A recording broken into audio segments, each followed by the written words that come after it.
ఒకటి కాళాశ్రీ వచ్చింది, రెండు మన కాకపల్లి చలపతిరావు వచ్చింది.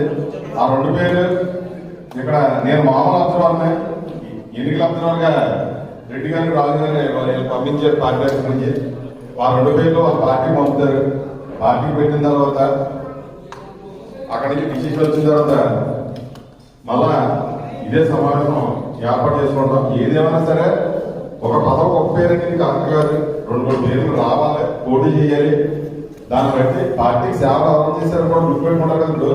ఒక పదం ఉందంటే 10 మంది పోటీ పడతాం, దాన్ని మనం పోటీగా తీసుకోవాలి తప్ప మనకి ఏదో బలం ఉంది, అది ఉంది, ఇది ఉంది కదా అని చెప్పి మనం ఈ ఊరికి ఇష్టమైన మాట్లాడి అందరం మనం కుటుంబం అంటాం. మన అందరం ఇప్పుడు మీరు ఇష్టమైన మాట్లాడారు, చేశారు, వీడియో తీసుకున్నారు, బయటకు వెళ్ళారు.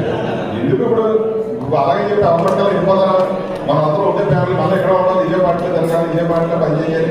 మళ్ళా నేను మీరు చెప్తే నేను చేయాలి, నేను చెప్తే మీరు చేయాలి, ఆ విధంగా ఉండదు తప్ప ఇప్పుడు ఆశించడం తప్పలేదు. రాకపోతే ఇంకో దానికి వెళ్తాను, ఆగిపోం కదా. ప్రయాణం అనేది మొదలెట్టాలి, అలాగే పార్టీలు అనేది అనుకుండాలి. అది రాకపోతే స్పోర్టీగా తీసుకోవాలి, ఇంకోటి అడగాలి. ఇప్పుడు పిలిచి తట్టుకోగలుగుతుంది, నేర్చుకోవాలి స్పోర్టీ తినేసి. ఎందుకంటే జనసేన టికెట్ కేటాయించారంటే ఆయన ఏం చేశారు? ఆయన భార్య కూడా ఇద్దరు కూడా కలిసి తిరిగి మన పంతరాజు గారిని అత్యధిక మెజార్టీతో నెగ్గించారు. కనీసం మీరు కూడా కాన్సెప్ట్ నేర్చుకోకపోతే మీరు ఏం నేర్చుకుంటారు?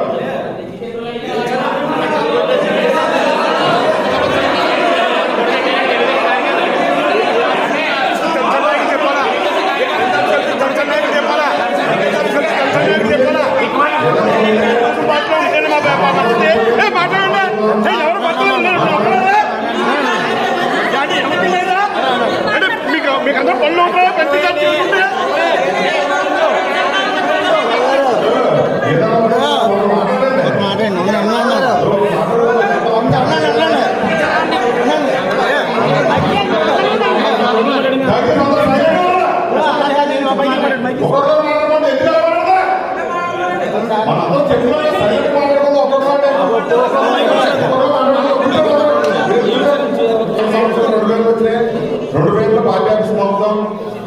అది నేను కూడా కాదు, మన రెడ్డి గారికి ఆ పేరు ఇచ్చేస్తుంటే వాళ్ళు పంపుతారు.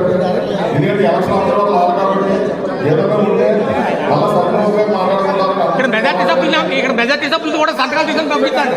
ఇక్కడ మెజార్టీ సభ్యులు కూడా సంతకాలు కానీ ఓటీ కానీ తీసుకొని పంపించండి. పై పంపించినప్పుడు అంతే. మీరు అర్థం చేసుకోండి, ఇక్కడ మనం పేరు తీసుకోమన్నారు, నెక్స్ట్ మళ్ళీ ఉంటుంది.